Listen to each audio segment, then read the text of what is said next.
Good evening everyone, स्वागत है एक बार फिर से आप सभी का आपके अपने सक्सेस पॉइंट इंडिया चैनल के जीके कुछ कार्यक्रम में।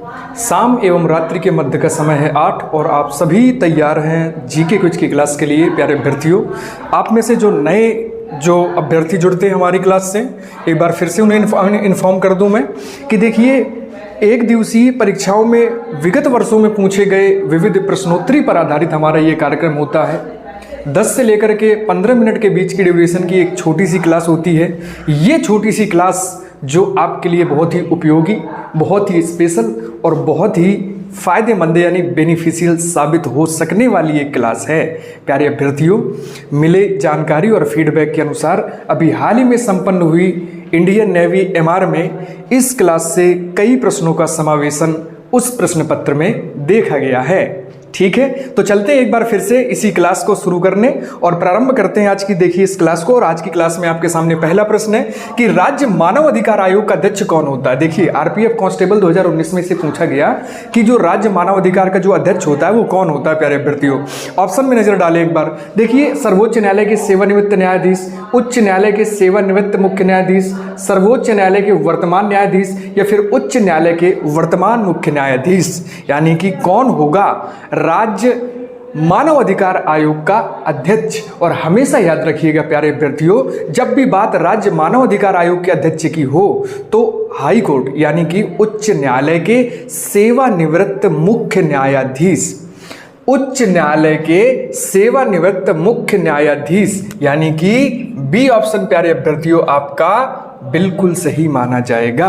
बात करें प्यारे अभ्यर्थियों तो राज्य मानव अधिकार अध्यक्ष की नियुक्ति मुख्यमंत्री की अध्यक्षता में गठित एक समिति के अनुसार किया जाता है। प्यारे अभ्यर्थियों, इस समिति में विधानसभा के अध्यक्ष होते हैं, गृह मंत्री होते हैं, विधानसभा के विपक्ष के भी नेता इसमें शामिल होते हैं। इन सभी की अनुशंसा पर जो एक समिति बनती है, इस समिति की अनुशंसा पर प्यारे अभ्यर्थियों राज्य मानव अधिकार आयोग के अध्यक्ष की नियुक्ति राज्यपाल द्वारा की जाती है। मुख्यमंत्री की अध्यक्षता में गठित होती है एक समिति, समिति में होते हैं कुछ लोग और इसको राज्य मानव अधिकार अध्यक्ष की नियुक्ति करवाता कौन है तो राज्यपाल।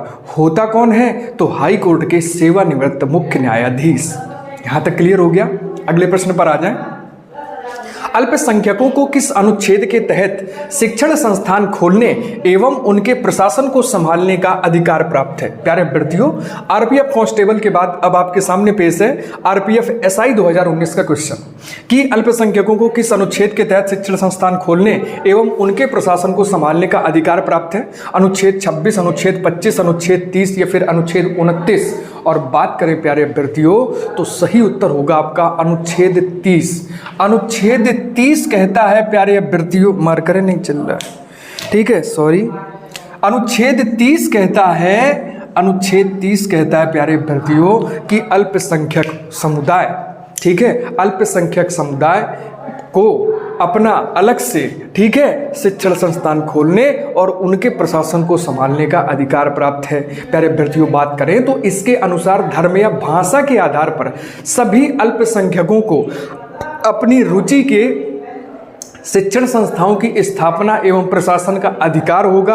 राज्य सरकार, प्यारे अभ्यर्थियों, राज्य सरकार उनके शिक्षकों के लिए मानदेय का प्रबंध कर सकता है। अगर अल्पसंख्यक समुदाय चाहे तो अपनी रुचि के अनुसार, अपने इंटरेस्ट के अनुसार क्या कर सकता है, वो स्थापना एवं क्या कर सकता है कि किसी संस्था की स्थापना या प्रशासन को संभालने का काम कर सकता है। क्लियर हो गया। अगले प्रश्न पर आ जाएं। संथारा किस समुदाय का एक धार्मिक संस्कार है। CHSL 2017 में पूछा गया, सिख धर्म, यहूदी, बौद्ध, जैन, संथारा क्या होता है प्यारे अभ्यर्थियों। तो हमेशा याद रखिएगा, संलेखना विधि आपने नाम सुना होगा जैन धर्म में, संलेखना विधि का ही एक नाम संथारा विधि है प्यारे अभ्यर्थियों। तो सही उत्तर होगा आपका जैन धर्म। जैन धर्म आपका बिल्कुल सही उत्तर होगा यहाँ पे, यानी संलेखना विधि जैन धर्म में पाई जाती है। इसका अर्थ होता है प्यारे अभ्यर्थियों कि उपवास करके अपने प्राणों को क्या करना, त्याग देना। ये संलेखना विधि का अर्थ होता है प्यारे अभ्यर्थियों। बात करें तो जो संथारा है ये श्वेतांबरों में प्रचलित होती है, जबकि जो दिगंबर संप्रदाय होता है इसे संलेखना विधि के नाम से पुकारते हैं। हमेशा आपको पता होगा जैन धर्म में दो संप्रदाय, एक श्वेतांबर एक दिगंबर। श्वेतांबर जो श्वेत वस्त्र धारण करते हैं, दिगंबर जो वस्त्र धारण करते ही नहीं है, अर्थात दिशाएं ही उनका वस्त्र है, ऐसा मानते हैं प्यारे अभ्यर्थियों। ठीक है, तो बात करें तो ये संलेखना विधि है। श्वेतांबर इसे संधारा कहते हैं और दिगंबर संप्रदाय इसे संलेखना विधि कहते हैं। बहुत सारे जैन अनुयायियों ने प्यारे अभ्यर्थियों इस संलेखना विधि या संधारा विधि के माध्यम से प्यारे अभ्यर्थियों इस पद्धति से मृत्यु का स्वतः वर्ण किया। प्यारे अभ्यर्थियों, आपने पढ़ा होगा तो मौर्य वंश के संस्थापक चंद्रगुप्त मौर्य ने भी संलेखना विधि द्वारा अपने प्राणों का त्याग किया था। क्लियर हो गया प्यारे अभ्यर्थियों यहाँ पे? चलिए, अगर यहाँ तक क्लियर है तो अगले प्रश्न की ओर चलते हैं। और अगला प्रश्न है आपके सामने कि वायु के वार्षिक ऋतु परिवर्तन को क्या कहा जाता है। एसएससी सीपीओ एसआई 2020 को लेकर के आए हैं हम कि वायु के वार्षिक ऋतु परिवर्तन को क्या कहा जाता है। मानसून कहा जाता है, वायुमंडल कहा जाता है, मौसम कहा जाता है, या जलवायु कहा जाता है। मानसून, वायुमंडल, मौसम या फिर जलवायु। और बात करें प्यारे अभ्यर्थियों सही उत्तर की, तो सही उत्तर है आपका मानसून। सही उत्तर है आपका मानसून कहा जाता है। बात करें प्यारे अभ्यर्थियों मानसून की, तो मानसून का अर्थ होता है हवाओं में ऋतुवत परिवर्तन। हवाओं में ऋतुवत जो परिवर्तन होता है, अर्थात हम ये कह सकते हैं कि ऋतु परिवर्तन के साथ साथ पवनों की दिशाओं में परिवर्तन को ही मानसून कहते हैं। भाई पवनों की दिशाएं बदलेंगी तो मानसून बनेगा आपका। क्लियर है? जैसे हम बात करें प्यारे अभ्यर्थियों तो आपका होता है शीत ऋतु का मानसून। जैसे प्यारे अभ्यर्थियों हमने देखा ग्रीष्म ऋतु का मानसून। तो ये पवनों की दिशाओं का परिवर्तन होता है प्यारे अभ्यर्थियों। जैसे उत्तर से दक्षिण चलने लगती हैं, पूर्व से पश्चिम चलने लगती हैं। तो इस प्रकार सिक्वेंसली बात करें तो शीत ऋतु का मानसून होता है, ग्रीष्म ऋतु का मानसून होता है। ठीक है, अगले प्रश्न पर आ जाए तो अगला प्रश्न प्यारे अभ्यर्थियों कि किसी भी उत्पाद के पैकेज पर अंकित एमआरपी का अर्थ क्या होता है। Marginal retail price, maximum retail price, monopoly retail product, या फिर इनमें से कोई नहीं। किसी भी पैकेट पर आप देखते हो एमआरपी लिखा होता है, तो एमआरपी क्या होता है प्यारे अभ्यर्थियों? तो एमआरपी का मतलब होता है, एमआरपी का अर्थ होता है maximum retail price. Maximum retail price की बात करें प्यारे अभ्यर्थियों तो यहाँ पे आपका बी ऑप्शन बिल्कुल सही होगा।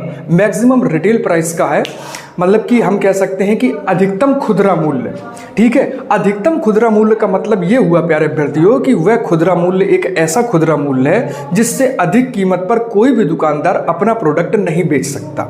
जैसे आपने कोई चीज़ खरीदी, अब उसमें एमआरपी लिखा है 96 रुपये, या हमने देखा उसमें एमआरपी लिखा है 66 रुपये, तो 96 रुपये से ज़्यादा, 66 रुपये से ज़्यादा उस वस्तु को नहीं बेचा जाएगा। आप अगर उसमें 95 रुपये पड़े तो 95 में बेच दो।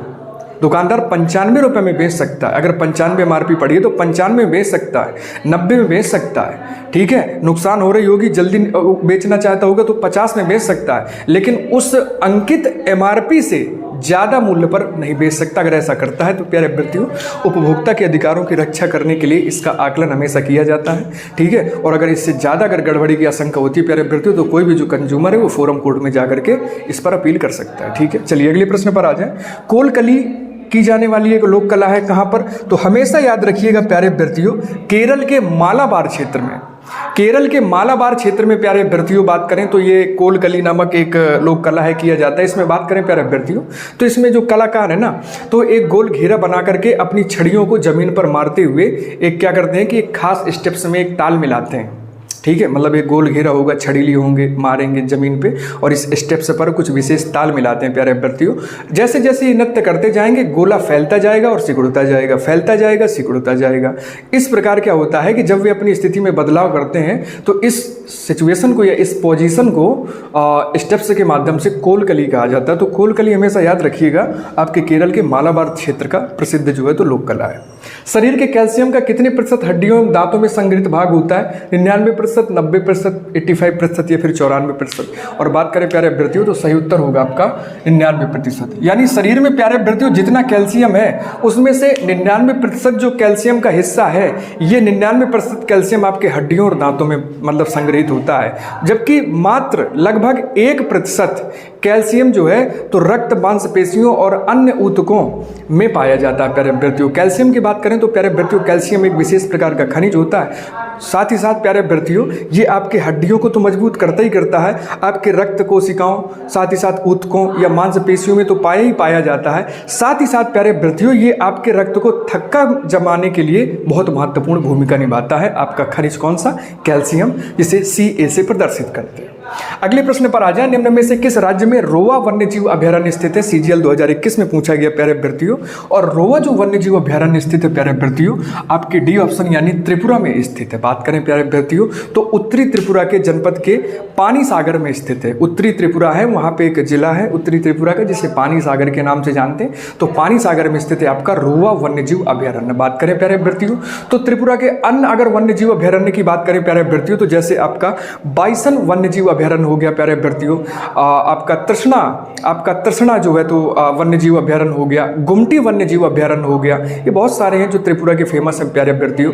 पंजाब की अगर अभयारण्यों की बात करें अगर वहीं पे प्यारे अभ्यर्थियों तो आपका हो गया अवाहर वन्यजीव अभयारण्य, हरिके वन्यजीव अभयारण्य हो गया, वीर भुनेर हेरी आपका वन्यजीव अभयारण्य, ये सब पंजाब के प्यारे अभ्यर्थियों। हरियाणा की बात करें तो सुल्तानपुर जो है तो आपका वन्यजीव अभयारण्य है, कलेसर है, सिलसिला है प्यारे अभ्यर्थियों, ठीक है, छिलछिला कहते हैं उसे, तो छिलछिला वन्यजीव अभयारण्य, ये सब आपके हरियाणा के। निम्नलिखित में कौन सा उत्तर प्रदेश का मुख्य लोकगीत है? तो प्यारे अभ्यर्थियों बात करें तो धमार टप्पा कव्वाली में प्रसिद्ध है प्यारे अभ्यर्थियों, उत्तर प्रदेश का प्रमुख है आपका बिरहा। बिरहा के साथ साथ बात करें तो प्यारे अभ्यर्थियों कजरी है, चैता है, नकटा है, झूमर है, सोहर है और आपका कराही है, सोहर, ये सभी जो है आपके उत्तर प्रदेश के प्रमुख लोकगीत हैं प्यारे अभ्यर्थियों, ठीक है। बात करें जैसे टप्पा, तो टप्पा प्यारे अभ्यर्थियों आपके पंजाब का, ठीक है। और कव्वाली तो ऐसा है कि देखो हर जगह चलती है, ठीक है, मुशायरों में सबसे ज़्यादा इसका मतलब कि इसकी पेशगी होती है। वर्ष 2024 के लिए सर्वश्रेष्ठ कृषि राज्य पुरस्कार से किस राज्य को सम्मानित किया गया प्यारे अभ्यर्थियों? वर्ष 2024 के लिए सर्वश्रेष्ठ कृषि राज्य पुरस्कार, कल की क्लास में प्यारे अभ्यर्थियों हमने पढ़ा था कि राज्य के लिए विशिष्ट बागवानी पुरस्कार नागालैंड को दिया गया था। उसी क्रम में बात करें तो कृषि राज्य पुरस्कार दिया गया हाल ही में किसे? 2024 का महाराष्ट्र को दिया गया प्यारे अभ्यर्थियों, ठीक है। 15वीं कृषि नेतृत्व पुरस्कार समिति ने हाल ही में क्या किया है कि महाराष्ट्र सरकार को वर्ष 2024 के लिए सर्वश्रेष्ठ कृषि राज्य पुरस्कार से सम्मानित किया। यह घोषणा प्यारे अभ्यर्थियों 15वीं कृषि नेतृत्व पुरस्कार समिति द्वारा की गई, जिसकी अध्यक्षता भारत के पूर्व न्यायमूर्ति और मुख्य न्यायाधीश केरल के राज्यपाल पी सदाशिवम ने इसकी जानकारी दी, ठीक है। हाल ही में विंबलडन वीमेंस सिंगल्स 2024 का खिताब किसने जीता है प्यारे अभ्यर्थियों? एम्मा सडुकनु, एलेना रायबाकिना, जैस्मिन पामोलिनी या फिर बारबोरा क्रेजिकोवा प्यारे अभ्यर्थियों। कौन सा उत्तर सही है यहाँ पे प्यारे अभ्यर्थियों? इसका स्क्रीनशॉट लीजिएगा। और बात करें प्यारे अभ्यर्थियों कि हाल ही में विंबलडन वीमेंस सिंगल्स 2024 का खिताब किसने जीता है प्यारे अभ्यर्थियों? तो सही उत्तर की बात करें तो सही उत्तर होता है प्यारे अभ्यर्थियों आपका बारबोरा क्रेजिकोवा। बारबोरा क्रेजिकोवा प्यारे अभ्यर्थियों आपका बिल्कुल सही होगा प्यारे अभ्यर्थियों। बात करें यहाँ पे बारबोरा क्रेजिकोवा की तो देखिए चेक गणराज्य की जो है तो खिलाड़ी हैं, ये विंबलडन प्लेयर्स हैं, वीमेंस हैं, ठीक है। तो चेक गणराज्य की ये प्लेयर्स हैं प्यारे अभ्यर्थियों। इन्होंने क्या किया है कि अभी हाल ही में आयोजित विंबलडन वीमेंस सिंगल्स 2024 का खिताब जीता है। और इस जीत के साथ साथ प्यारे अभ्यर्थियों इन्होंने जैस्मिन पाओलिनी को हराया प्यारे अभ्यर्थियों। बात करें बारबोरा की तो बारबोरा क्रेजिकोवा ने क्या किया है कि अभी हाल ही में विंबलडन वीमेंस खिताब सिंगल्स खिताब के साथ साथ प्यारे अभ्यर्थियों 27 करोड़ की बेशकीमती धनराशि भी इसी गेम के साथ अपने नाम कर ली है, ठीक है प्यारे अभ्यर्थियों। ये था हमारे आज के कुछ का कार्यक्रम। अब बात करते हैं आज के सवाल कार्यक्रम की। और आज के सवाल कार्यक्रम में आप सभी के उत्तरों की मुझे मतलब की प्रतीक्षा रहेगी। मैं आप सभी के आंसर्स का इंतजार करूंगा, ठीक है। चलिए आज से प्रारंभ करते हैं। बिल्कुल सही उत्तर देने वालों के नाम कल की क्लास में मैं जरूर अनाउंस करूंगा, ठीक है। चलिए तो बात करते हैं आज के प्रश्न की। तो आज का प्रश्न है कि हाल ही में नाटो शिखर सम्मेलन का आयोजन कहाँ किया गया? हाल ही में नाटो शिखर सम्मेलन का आयोजन कहाँ किया गया? पेरिस में, अंकारा में या वॉशिंगटन में या लंदन में? हाल ही में नाटो शिखर सम्मेलन का आयोजन कहाँ किया गया, ठीक है। तो प्यारे अभ्यर्थियों इंतजार रहेगा मुझे आपके इन सभी उत्तरों का। तो प्यारे अभ्यर्थियों स्वस्थ रहिए, मस्त रहिए। मिलते हैं आपसे इसी समय इसी क्लास में इन्हीं सब कुछ प्रश्नोत्तरी को लेकर के, ठीक है। जय हिंद, जय भारत, शुभ रात्रि, अपना ख्याल रखिएगा।